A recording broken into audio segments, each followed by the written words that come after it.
And you're live. Good morning and aloha, snack bar, everyone, coast to coast, wherever you are. It's V and CJ. We're back for another morning edition with us. I'm starting off my morning a little mild today, CJ, a little mild. But what is the latest news, my man? What's crack-a-lackin'? Well, we had the events yesterday from the interim AG, in Oh, regards to jeez. her. So that was a little bit of fiasco, but obviously, Trump handled it ASAP. He didn't play games around with it. He was practicing the skills that he gained from The Apprentice with the "you're fired." Nice, nice. You know what he reminds Yes. me of, man? Yeah. Go ahead.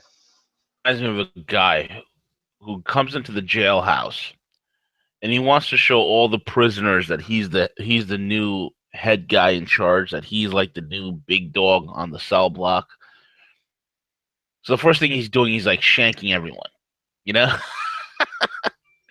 Where the other prisoners are like, yo, this guy's crazy. Let's not mess with him.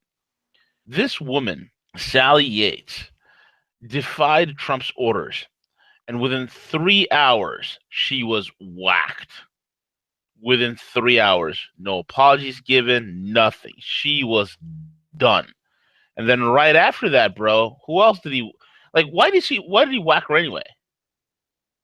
Well, obviously, she gave the directions not to uphold the ban what he had passed in terms of saying, hey, you know what, we're gonna monitor, we're gonna have extreme vetting, and she gave the basically pretty much the direction that, listen, I'm going to put out the order that we don't have to defend that, that we're not going to follow that particular order that he had already cleared, not only from attorneys, but also the Department of Justice. They had reviewed the law, what he had proposed, and what he passed for the executive order, and she pretty much was, what in the professional world we refer to as being insubordinate. When you have Yeah. a boss and he gives an order, that is being insubordinate, not following that. And she did it just as a political point. These offices, and what people don't understand is that these offices and the appointees are supposed to operate outside of political lines. And what she did was a completely political thing, instead of following, even though outside of her own ideologies of following something that your boss asked you to do, had been, passed and everything. She decided to play, hero to the Dems, and defied him with that, and he made the right decision. He's like, listen, you're going to do that, you're going to undermine my efforts, I'm going to fire you and I'm going to replace you. And it's the Democrats' fault. They keep upholding, they keep delaying getting Sessions confirmed, for his appointee. They keep delaying it. This is after the fact. How many years has Sessions served in the Senate? You know, Wow, I don't even several know. years. So if there's, any guy that's been vetted, long enough, it's Sessions. So they're just complete playing politics. They are, they're still, crying and moaning about the election. And just really, this was kind of defining moment for him, because he's just like, you know what, you're fired, you're done. I'm going to put somebody else in. Right, exactly. And and he had an. You're absolutely right, man. It's complete insubordination. It's completely political in nature. Um, and again, the most beautiful part about this whole entire thing is that more and more of these individuals are coming out. The more they protest, the more the command and control structure are protesting or resisting, the more quicker they're being painted as a target, replaced, and fired. You notice that. You notice that. This whole travel ban, this is, first of all, I'm sick and tired of people calling it a Muslim ban. Oh, the Muslim ban. It is the most trending thing right now on Twitter is Muslim ban, Muslim ban, Muslim ban. Everything's a Muslim ban. You go on YouTube, you have every libtard out there with a video camera talking about, oh, Trump's Muslim ban. What's he gonna do about the Muslim ban? It's not a Muslim ban. The 7 countries that he decided to ban are not even the top 10 most populous Muslim countries out there. Okay. Number one. Number two, these are troubled hotspots. Number three, this is something that he's gotten from Obama. Okay. Number four, this is something he has to enact because these are troublesome spots. It has proven in Europe that refugees from these nations are starting to be troublesome for the Europeans. So all of a sudden, Trump does the most logical thing. He actually puts America first, and oh my God, wow! All of a sudden, it's a Muslim ban. It's not a Muslim ban. The most stupidest, most ridiculous things the other day were news videos. What does Trump's Muslim ban mean for Pakistanis? Muslim ban, and number two, Pakistanis are not on the list. Like, what the hell is wrong with people, bro? Yeah, there's a number of other countries, India, Saudi Arabia, that are predominantly, predominant Muslim. So this is obviously not a ban on Muslims. It's just a complete, overhaul, a 90-day review process of Yep. how they're being approved, what kind of information. I mean, think about it, V. Some of these people are coming across without any paperwork at all, not understanding or None. knowing where at all they are coming from. Exactly. Absolutely correct, man. We don't know where these guys are coming from. They're just coming across with no paperwork whatsoever, and we're just supposed to let them in. We're supposed to just let them right in. And most of these guys that are coming over, again, the majority of these refugees coming over are men. Okay, are men. Like 80 some odd percent are fighting age men with beards. These are not women and children that are coming across, sad to say, but mostly men. That is a fact.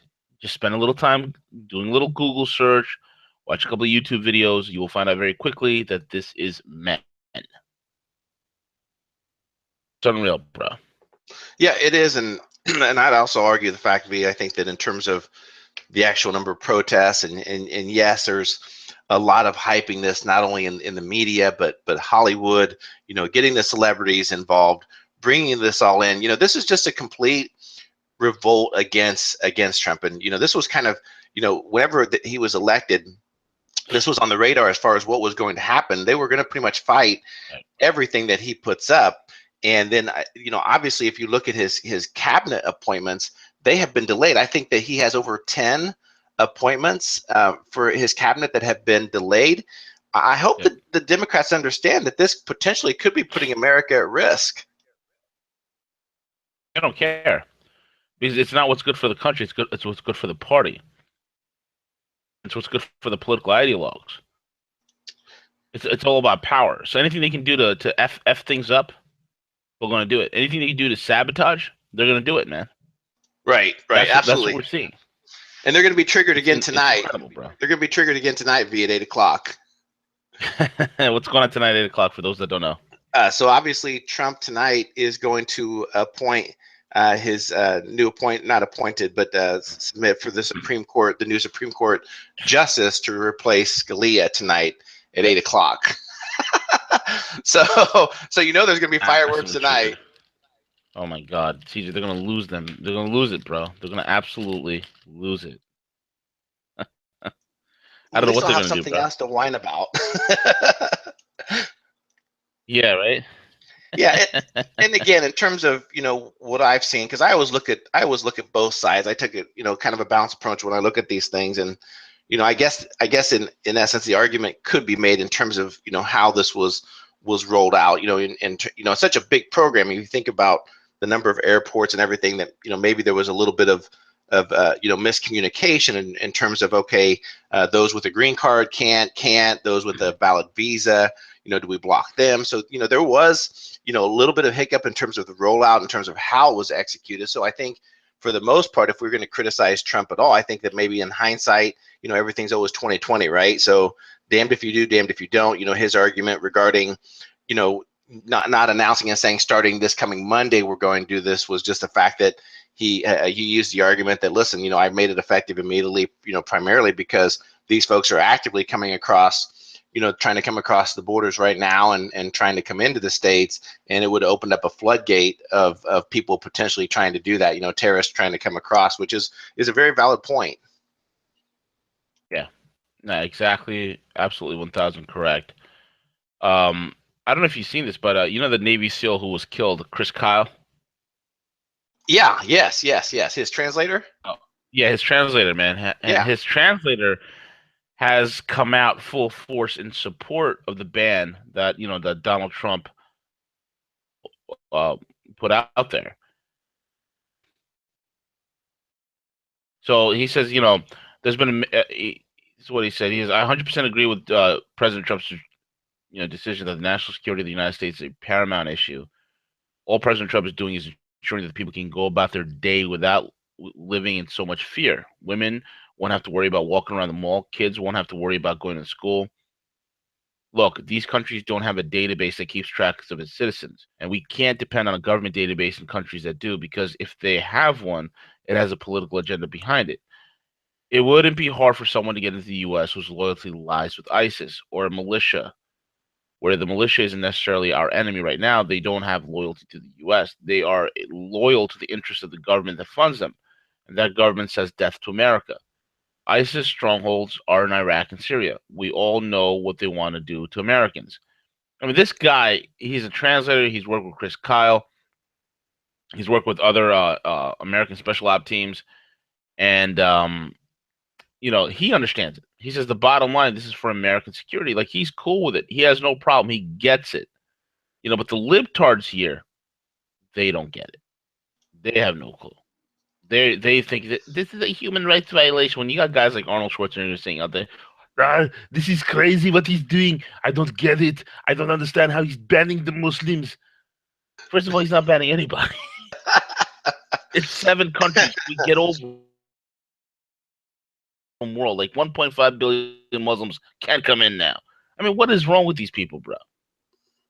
Yeah, and outside of that, V, if you just factor in the last 8 years, the amount of civilians that have been killed through Obama and Hillary's actions, even if someone wasn't radicalized, V, if that was you, any of our listeners out there, and bombs were dropped on our families and our children were killed, you damn well know that we'd be looking for revenge, right? Absolutely, it's going to be reprisal. So these folks may not have been radicalized by Muslim, but just the fact that all of our intervention that we've had the last 8 years, and even under Bush, this is something that we need to be aware of. So if it's a 90-day process, we're gonna take our time, we're gonna review this, and it helps to keep Americans safe. Which again, I worry more about homegrown terrorism than I do the foreigners coming in, especially since our FBI can't seem to monitor and track people properly, and they're the ones that usually end up causing harm. But yeah, anyway, V, yeah, that's just my last 2 cents of it. Well, I mean, you said it best, man. Our interventions, and this is the main reason why we got to drain the swamp to begin with, because our whole entire foreign policy needs to change. I mean, just for the audience so that they can understand this, died, and how many countries have been overthrown to CJ because of American invention? How many people have died, and how many countries overturned? Yeah, so if you think of it, and this is a great report that comes out from Global Research, and it just kind of tracks the amount of interventions, V, that since World War II that the U.S. has conducted, and they're estimating, and again, they have data how they've tracked this estimate, that since World War II, V, that there have been over 20 million people killed as a result of our intervention in foreign countries, ranging everything from from Vietnam to Afghanistan, Bolivia.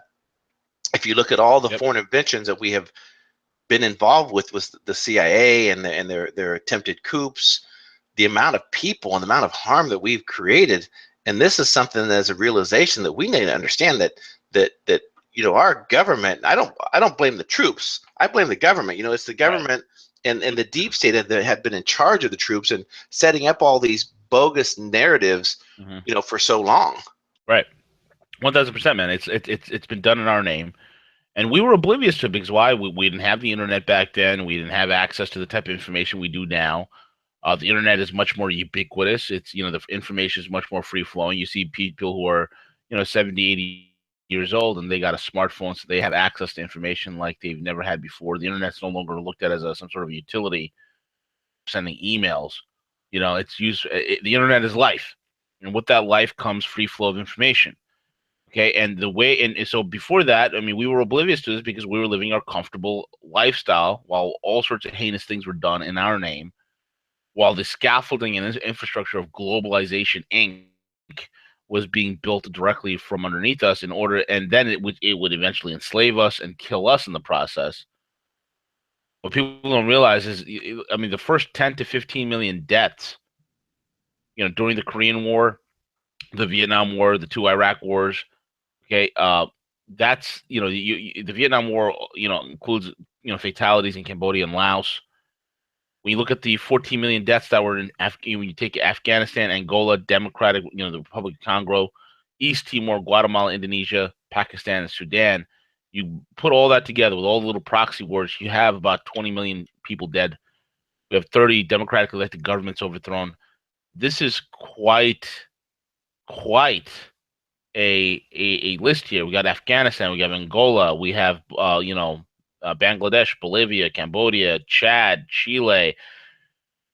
We also had operations in China. An estimated 900,000 Chinese died during the Korean War. Okay, Cuba, the Republic of Congo, Dominican Republic, we were there. East Timor, El Salvador, Grenada, Guatemala, Haiti, Honduras, Hungary, Indonesia, Iran, Iraq.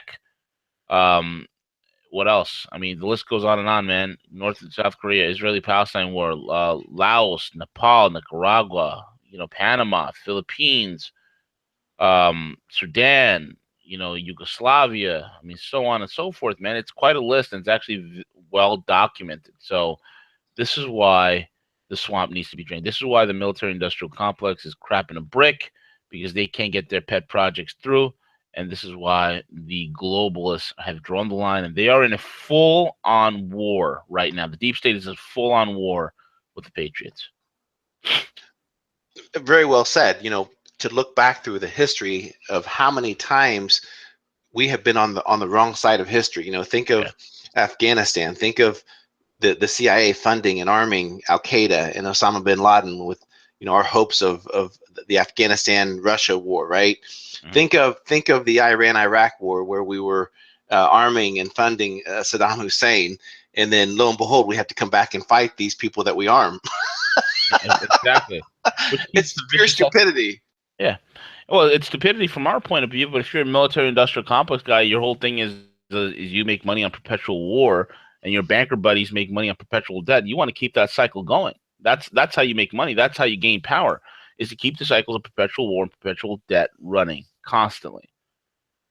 It's craziness, man, but that's all starting to change. And before we close out, CJ, what is the best performing currency of 2016, my man, so people will understand? The best performing currency in 2016 was Bitcoin. Boom. There Bitcoin. You go. Yeah, Bitcoin, the world's most high-profile digital currency. Bitcoin hit a 3-year high this week, rising above US $1,000 on Monday in a strong surge that saw it stand out as the best performing currency in 2016. Bitcoin shot up 125% in value last year alone, is now fast approaching its all-time high of 1,163 since late 2013, and stands at 1,027.53 cents at the time of this article being written. That's awesome. Huge. Massive. So there you go. Best performing currency of 2016 is none other than Bitcoin. Can't argue with that. Can't argue with that. Well, anyway, CJ, that brings us to the end of the broadcast, man. Give out your closing thoughts and comments, sir, and I'll give mine. Absolutely. Everyone have a great day. We appreciate you being here. Please make sure to subscribe, hit the like button, show us some Rogue Money love, and have a great day, everyone. Absolutely. And this is the Guerrilla Economist. We're signing out. Again, guys, if you have anybody that you know of that is struggling with debt or needs a better credit score, check out my boys over at myfreedomnow.us. myfreedomnow.us, where we can take care of your debt issues. Go there and you can actually book a call, and hell, I might even call you. You never know. And also, with that being said, follow us on Twitter at The Rogue Money. Check out the Rogue Money Facebook page. And again, subscribe to this channel, because we're gonna have the Trading Terror Dome coming on later today, probably around 2 p.m. for that. And that being said, we are over and we're out. Take it away, CJ.